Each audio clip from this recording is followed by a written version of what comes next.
Okay, great. Good to meet you all. Feel free as much as you want. If you want to be on camera, off camera, it's totally up to you.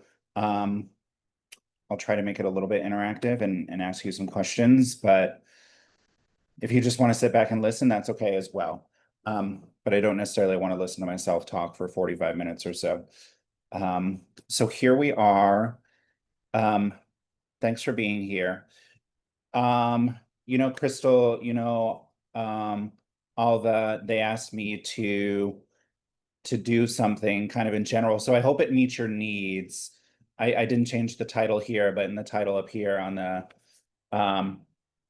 they're like, yeah, we have several students in the WMC who are thinking about teaching, who are thinking about entering a credentialing program or a master's program. Um, can you talk to them about that? So I had some general guidelines. Um, so I hope it fits, and I'm bringing it to you. So I'll get to a little bit about me, but I bring that up because I'm willing to be flexible and just do a little bit of Q&A and try to help or just see what you need. So a little bit about me. Um, Cats are important. I have 3 babies at home, these 3 little guys, and born and raised in Phoenix, moved to New York for college, and Boston for grad school. And then I've been out here in LA area for 18 years, since 2007. So I live in Los Angeles. In addition to working at Channel Islands at the WMC, so I don't know if it's maybe Sabrina, it's similar to like an SSP, but I work particularly at the Grad School of Education, mostly with their doctoral students in their educational leadership program. Some students in the master's in counseling program, mostly helping them dissertation, thesis coaching, writing, editing, etc. So I've been doing that for 2 years. I've been working at Cal State LA for 4 years. At both of the campuses, I've started to lecture in the EDD programs as well. Some of my experience that I'm bringing to the table is the last 3 years, I've supervised student teachers at Cal State LA.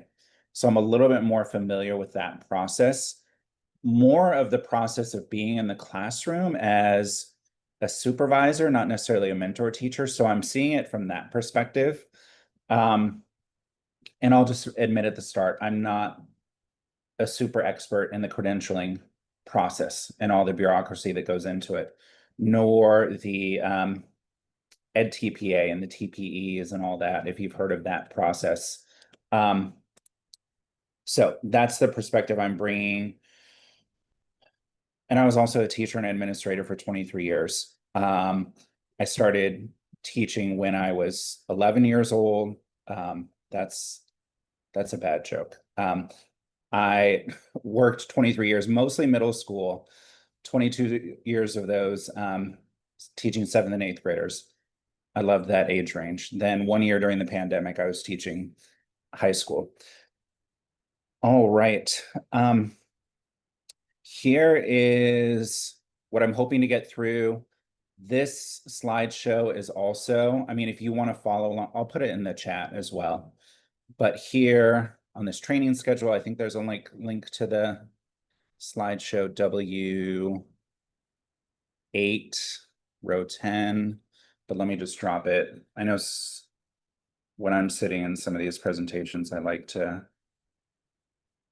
follow along for myself.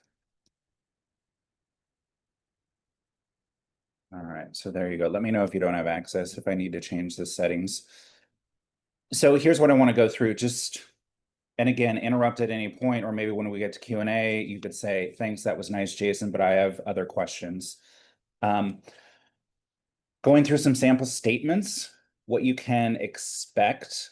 And even if you're a little bit earlier in your education, I think Jillian said she was a sophomore, but you're still like thinking about credentialing, getting your teacher credential or going to master's program. I think some of these things are helpful to think about along the way. All right, so we'll get through all of these. And at any point, if you have any questions, please just unmute and ask, because I won't necessarily be checking the chat at the same time. All right, so I start with this, and last semester I made a presentation on, so some of this is varied. I made a presentation on how do you help education students who are coming through and asking for tutoring services. Um, I copy and pasted this from a voice thread. Um, this was the statement I got, but just in general, um, when you're thinking about writing a personal statement, and I forgot it was many years ago. I don't know how it's changed from an undergraduate application, but you'll need to think about kind of these main points. This is probably the most generic it can be: your personal and professional reasons for seeking a credential. Reflect on how your previous experiences have prepared you for this program, and reflect on how this program will allow you to develop the knowledge and skills to achieve your personal and professional goals. Um, so let me ask maybe one or two of you, um, what are your reasons for seeking a credential or getting into teaching or thinking about it? It could be personal or it could be professional. Tell me a little bit about yourself. I was gonna say, like, the credential program could give you the opportunity to do student teaching and get like hands-on work in the field with some kind of mentor or supervising instructors to help guide you. Okay. Is that in general or is that for you, Sabrina? I feel like kind of in general, but it could apply to a lot of like teaching programs. Okay. All right. How about someone else? Thank you. I personally want to be a special education teacher. And I have personal reasons for that and professional reasons. I grew up around special education, my uncle being in special education, and my mom is a teacher. And then professional reasons, I started working at an after school care when I was a junior in high school. And I just fell in love with being in an education atmosphere. And I specifically, the special education students, I saw how they weren't always treated the best and how they should be treated because of people's like lack of understanding um, about their disability. So I that just inspired me further to go into that. Okay. Sounds good. Can I ask Scarlett, if you were to organize this essay, and if I put you on the spot and I cold call you and you just want to pass, say pass. Um, how would you organize the paragraphs to this essay?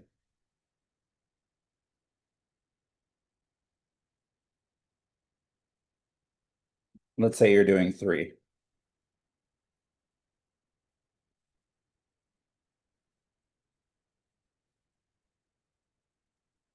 From what's written on the doc, right?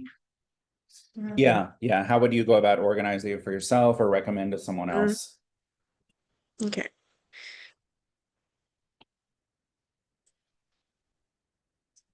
Um, I think I would begin like by reflecting like my personal experiences that I've done to like prepare for this program, and then I go about like my personal and like professional reasons why I'm going into the program. Uh, Actually,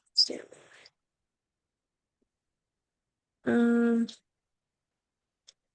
actually, I think I'd go kind of by starting previous experiences, how like it would allow me to develop my knowledge and then go into my personal and then professional reasons.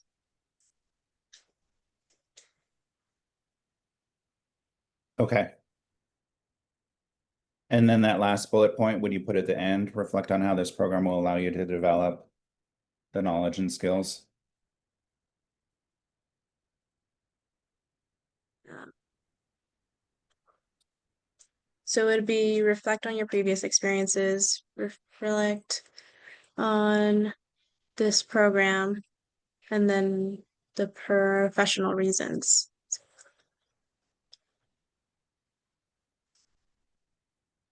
Okay. No, that sounds good. I mean, if I were suggesting this, let's say we were meeting in a writing tutoring session, I might say, Start with your personal, like your motivation, your why, almost like Emma was mentioning about seeing, I think you said your uncle and being exposed to special education and some of the inequities there. Or I don't know, poorer treatment or something like that. Personal, like what's motivating you to do it. And then I see professional reasons and previous experiences kind of overlapping a little bit. That could be a paragraph 2 and 3. Fourth paragraph, reflect on how this program, just making it specific to, could be a Channel Islands program, could be Cal State LA, could be Santa Barbara, I don't know, wherever it may be, to do that. But the key thing, and you all should know, is just personalizing it. May sound redundant, but also keeping it to that. If it says 600 words, do not go 601. I know people who will not read it if it's 601. So keep it to that word count. Another version here, this was, I pulled from the Cal State LA application process. But just as you're thinking about what folks are going to ask you, and what you should be thinking about in terms of when they're looking for a teacher candidate. One here, sorry, the font's a little bit smaller, definitely personal history leading to your decision. For lots of folks, it's like, this was my experience in schooling. I felt disconnected. I felt disconnected from the curriculum, maybe from the faculty. Maybe it wasn't culturally responsive, or I just didn't really click with the teacher, and this is what's driving me to do it. How do students learn best? It's definitely something you should think about. I mean, a big question is going to be this number 3. How would you address the needs of diverse learners, whether it's linguistic diversity, racial and ethnic diversity, other intersections that are there? This will always be a question. And for some of these applications, they may ask you for the personal statement and then some sort of diversity statement as well, along number 3. And then, of course, just discuss why you chose that particular program. Because if you're applying, you may be applying to 10 different programs, who knows? But make sure you make it personal. All right, I want to look at 2 recent examples. And if you're on the slideshow, you can open these, but I want to start with, I don't know if we'll get to this philosophy of learning community development, but this was particular. This is a student who recently applied to the program at Channel Islands. So what I want you to do is just take maybe let's take like 5 minutes to read this. If you're reading on my screen, I'll just scroll up slowly. If you want to read on your own screen, that's fine. And I just want you to notice in this statement of purpose, like, which is used interchangeably with personal statement. What do you learn about this person and their motivation professionally and personally? What do you notice about how it's organized? What has the writer done well? And what suggestions might you offer if you were peer editing? Okay, so let's take like 5 minutes to read this on our own.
All right, your thoughts about what you noticed, first of all, either how it was organized, what worked well.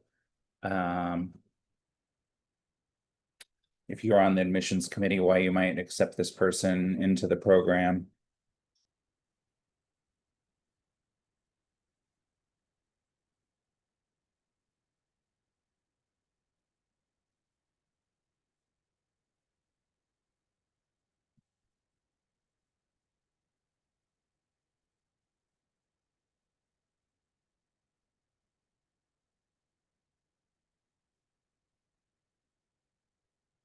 Okay, anyone want to? Oh, I feel Go. like they do a good job of kind of showing their transition to getting to present day. They kind of acknowledge the fact that maybe they didn't want to initially be an educator, but kind of the journey that they took personally to get to that point. And I think especially with like, I think in the second and third paragraph, they kind of break down the prerequisite courses that they took and all the value that they took from them. I think even just taking one of those courses is really insightful for someone who maybe even never considered going into education to kind of change the narrative of what they thought that they were going to pursue after finishing their degree. So I think it feels like a very full circle paper, and I think it has like a lot of it's very like open and honest, and it kind of shows like their vulnerability and kind of choosing this kind of road and how it's like a good choice for them. Yeah, I like that. Thank you, Trinity. And I'm going back to the this prompt up here. I feel like the author does a good job with the personal reasons. Professional are a little bit different because, I mean, often you will not have been in the teaching profession before, but there is a weaving in of previous experiences, especially at the WMC, which I do want you all to think about. How is the WMC tutoring preparing you to be a teacher? And previous experiences, I think there's a good job of going through, okay, here are 4 classes that I've taken that have exposed me, motivated, maybe inspired me to fight against new forms of inequity that are forming, even though school desegregation 1954, blah, blah, blah. Those things persist. I think building on this idea of newer technologies and accommodations was good. I might have built upon that a little bit more, but I also understand there is a word count. Other thoughts, what you noticed, what worked well, what you learned about this person.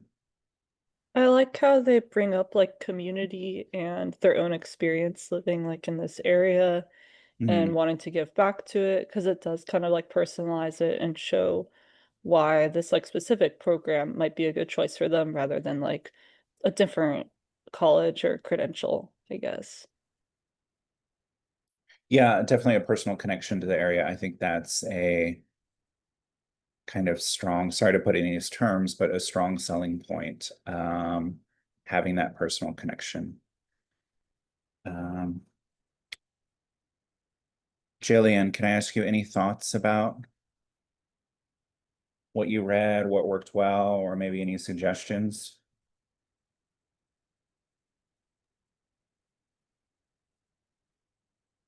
Yes, please. Okay. Before I move on, Emma, any thoughts? Are you still here?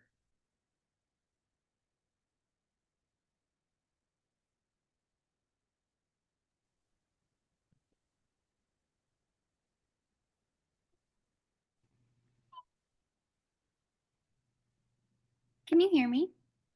Now we can hear you. Yeah. Okay. Did you ask like about thoughts for this statement of purpose? Yeah. What worked well for you, or did you have any suggestions? Yeah, I thought um that it was overall like written very well. It seemed like they hit all the points of the prompt questions. Um, my audio was kind of cutting out, so I didn't Okay.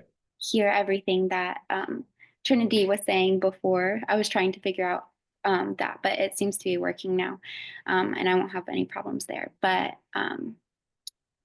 yeah, overall, I think it was written very well. Great. For me, some small things I would suggest. Don't use contractions. It's a small thing, but you're writing an essay for admissions. So lean on the side of just, I did not. It's a small thing. All in Yeah. all, go Oh, ahead, Sabrina. I was gonna say this is similar to contractions, but I think there was somewhere where they said like, I really believe or I really want to do a certain thing. Mm. And I feel like maybe it just sounds a little more conversational if there's like a word they replace that with. But other than that, I felt like their tone and stuff seemed good. Yeah, the tone in writing is great. I think saying really or very, that can be, I don't think you need those intensifiers, or perhaps you could use another word. Stay away from contractions. It works to me as a whole, and I think I'll echo what Trinity started with. I think there's the personal touch. I think there's the professional preparation through the courses. Someone else mentioned the personal connection to Ventura County. I might actually start, and this is just a thought, some of this is just piecing it together. That's why I asked Scarlett earlier, like, okay, how would you organize this and put it together? Generally, if you want to play it safe, you have 3 bullet points, 1 paragraph, personal reasons, 2nd paragraph, professional, 3rd paragraph, previous experiences, 4th paragraph, how about this program? Boom, you're done, 500 words. But think about how you may want to weave that in. Like some of what I was, first paragraph, I think there's some big thoughts here. I might narrow it down. Like, I was just bolding things that I wanted to bring up. I now believe that education is a gift for all and must be defended. Made me think of a Whitney Houston song. So it just seemed like really broad, going from writing, language, critical thinking to it's a gift for all. Some of these bigger statements I might shy away from and just kind of stay specific to the prompt. It's going to seem dry and you might want to get philosophical, but this is left less a what is the purpose of education statement to why do you want to do this program? How are you prepared? Why should we accept you? So some places will ask you to do a philosophy of education statement, and I'm going to share one later, or what is the purpose of education? So keep those separate. And then it's here, I will engage in the gift. So it gets a little lofty as opposed to staying specific. That stated, I mean, these sentences here, this could almost be the conclusion to me because it kind of ties it together. Like, this is why I want to do this. When I was going through school, I didn't understand that it was a gift and maybe what my teachers were doing. But now that I've been exposed to some of the inequities, maybe that I didn't face, I would like to give back to a community that's raised me. Like, I really loved this last sentence. I think I would end with that actually. And I might have started with something like provocative, provocative, like using it lightly. I didn't think I wanted to become a teacher. I wanted to go into theater. I wanted to go into graphic design. I wanted to be a psychologist, or whatever it may be. But slowly through these courses and reflecting on my personal experiences, it led me to this. It did start to read, because the author mentions 4 courses, a little bit like a transcript. So just be mindful of maybe not listing too many. But if these are CSU, CI folks reading this are probably like, oh yeah, I know that course. I actually taught that course. This is something, and I'll focus on it later in this session. I want you to think about, have any of you done student teaching before? Been in a classroom? I mean, it's kind of a rhetorical question right now. So that's prepared you, but I really want you to think about, many of you have said you're either 2 semesters in or 4 semesters in to doing work at the WMC. Even me coming into the WMC last year and going through training after being 23 years in the classroom, I'm like, oh, this initial training, this is kind of like creating a lesson plan. This is kind of like getting to know each individual student. This is, you know how they give you like a very like, whether it's Crystal or Dan or Sohi or whoever, like here's how you do it, or all the here's the structure for a 30-minute session or a 60-minute session or an asynchronous session. A lot of that's just like a good lesson plan. So I would hype up in your essays, if you decide to apply, there's a lot of work at the WMC that I think prepares folks to be a teacher, meeting different students, working with folks across the curriculum. So we'll get to that. All right, I'm going to stop on that one for now. I am not going to get to this sample. You know, some schools will ask for different types of philosophy, whether it's philosophy of learning community or your philosophy of education. What is the purpose of education? So think about that. But these links are here for you to look at. Authors gave permission for you to look at them. I've included, and we aren't going to look at these right now, but 4 different statements that I've written either for graduate school or for jobs that you can just look at as examples. I'm not the end all be all of writers. I think I'm a good writer. Maybe that's why I work at the WMC and a good teacher. But again, these are just kind of some examples you can look at. They will vary a little bit differently because this one was for the EDD program at UCLA, my personal statement. So it'll show like a little bit different experience because I've been teaching for a while. But you can see an example of a teaching philosophy statement. Because I did have to apply to lecture at Channel Islands in their EDD program. So I recently revised that. Sometimes they'll ask you for philosophy of education and leadership. There's an example there. And then often folks will ask like a statement about diversity, equity, and inclusion. What have your contributions been? What have you done to work to promote more equitable and inclusive educational spaces? So that's an example there that you can look at.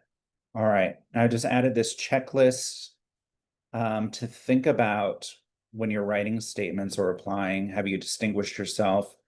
Do you know this particular program and why you want to be at that program? Maybe it's particular professors, maybe it's an innovative program that they have within the surrounding schools in the area. Do you know people you want to learn and work with? Be specific and avoid cliches or generalizations. If it's about why you're applying, like don't necessarily need to talk about the gift of education. Have you answered all parts of the prompt? All right, make sure you do that. Stay in the word count and proofread. And if someone's applying, and I've been on application committees, if I see a spelling error or a typing error, I'm going to note that. So make sure you proofread carefully, just like we talked to in our WMC work. All right, letters of recommendation. These screenshots here, I just pulled from the application or the recommendation from Cal State LA. But also think about, even now, your sophomore, junior, seniors, maybe you're early in grad school, who are some folks who could be references for you? I thought I saw some of you nodding your head that you've worked in schools, maybe you've tutored or student taught or you're a paraeducator. Think about someone from a school setting. Think about someone from Channel Islands who could, maybe a professor who could speak to your academic capabilities and organizational capabilities. Yeah. Or if you have done some extracurricular activity that you've been very involved in. Maybe it could be, I'm not saying all of you go out and ask Crystal and Dan and Sohi or Alva for a recommendation, but if you've worked with them or a particular professor in your role at the WMC, that would be helpful as well. I'm hoping this is helpful right now. I'm kind of getting a little bit towards the end, but I just wanted to share with you. So I've also been doing interviews for student teacher candidates at Cal State LA, and I screenshotted or screenshot the next two slides from the kind of post interview. Basically, I do group interviews. They're anywhere from like 4 to 6 student teacher candidates. I ask them all the same questions. Here are the 3 questions. Why do you want to become a teacher? What experiences do you have working with students? And then the third one here, what are some effective ways to support culturally, racially, and linguistically diverse students? Ask the same 3 questions to all the candidates. The group interview can be a little awkward for some folks in terms of sharing airtime, but that's the way they structure it. And then I fill out this part here on my form. Candidate's demeanor, communication skills, English fluency, appears to have the core values of equity, cultural diversity, inclusiveness, etc. So those are, it's kind of a behind the curtain moment. Some interview questions you may face. But let me ask, for those of you here, why do you want to become a teacher? Does anyone want to, or why are you considering becoming a teacher? I kind of heard from Emma earlier, so maybe from one of the other folks here. Why do you want to become a teacher, or why are you thinking about it?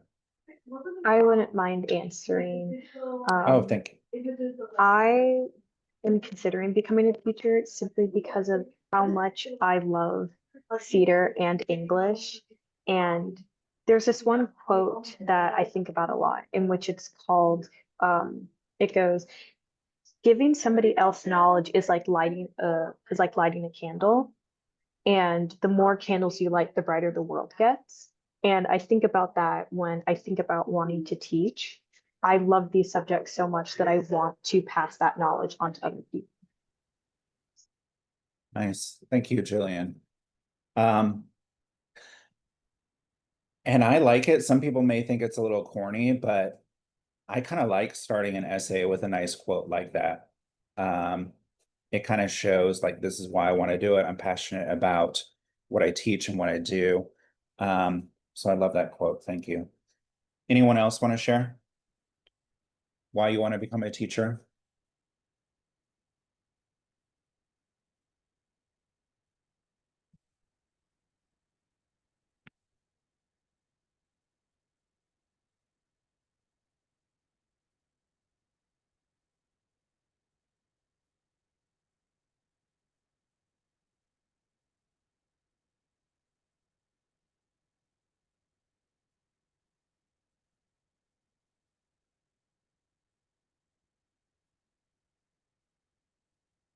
All right. Well, I'm going to move on. If you want to answer later, you can. So I was alluding to this earlier, but I was thinking, how did the WMC experience prepare you to be a teacher or an educator? So I picked out a few things. Links are here, and I think these are all part of our training resources that we have. But particularly in the manual, I was thinking about one of the most important things in education, I think, is differentiation or individualizing the program, the teaching, the content to meet the needs of students. So, I mean, this manual is like 30 pages long, a lot of it's logistics, but some of it really, this stood out to me. In your role, you're already helping multiple students. You could have a psychology student one night, a biology student the next night, and then an anthropology student or an education student. So you're helping writing in various disciplines. So you're already very adept at individualizing and kind of quickly identifying needs of the writers, of the students that you're working with. So that's one. Let's see. I think this, where's page 7?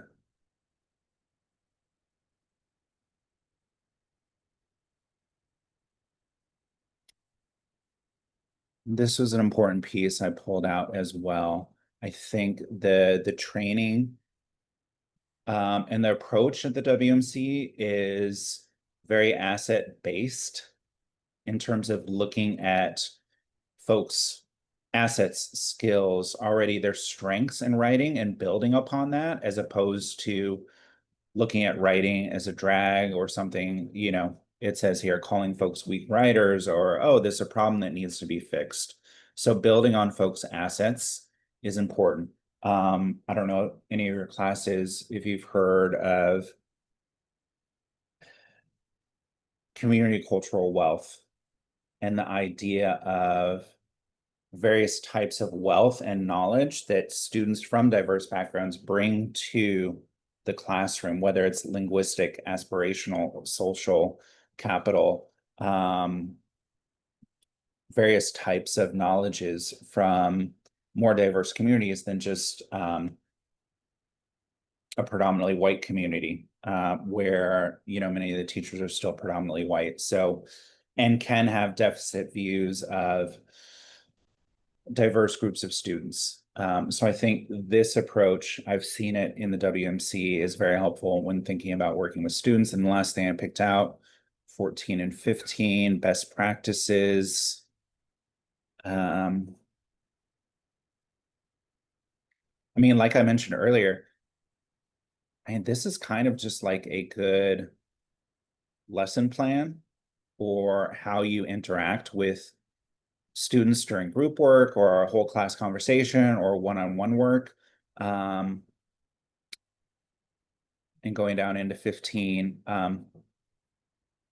you know, closing the sessions with, you know, like an exit ticket or, hey, any questions? This is what we've done today. What are you going to do next? What's your homework? Whatever it may be. So these are all good practices that I think you can build up. If someone asks you, like, well, you've never taught, you've never been in the classroom. Well, let me tell you about what I've done in the WMC. And this was just another thing I linked, but I'm not going to go through it. Is what this is very similar to what I was just saying, like best practices for VoiceThread. Again, these are just good practices for giving feedback and doing assessment of student work as well. Because good teaching, sometimes it gets lost. I feel like, I don't know how much these days, some of the teacher education programs, but there's a lot of focus on lesson planning and curriculum planning and less focus on assessment practices. And I think constant assessment and feedback and communication, that informs good lesson and curriculum planning. And you're already giving a lot of good assessment, whether it's these asynchronous VoiceThread appointments or the synchronous appointments. And then last thing, if you're thinking about, I mean, some of you said you've been here 4 semesters, so you've probably gone through 4 rounds at least of these training days. If you look back at these training days, I mean, what skills do you have to do, to teach, to manage? I think a good job that the author did in that personal statement we read was, through my tutoring, I've learned how to balance my organizational skills, my teaching skills, etc. You know, look through some of these trainings that you've attended. I do think WMC for some places, at least more so than I see at Cal State LA, is ahead of the curve on AI training and awareness. Difficult tutorial scenarios, you know, challenging students maybe with learning differences that you're working with. There are a lot of different group tutoring, doing group work. Anyway, giving effective feedback is just like giving feedback if you're grading an essay or a project or something. So there's a lot of training here that I think puts you in a good position. All right, let me leave it there for now.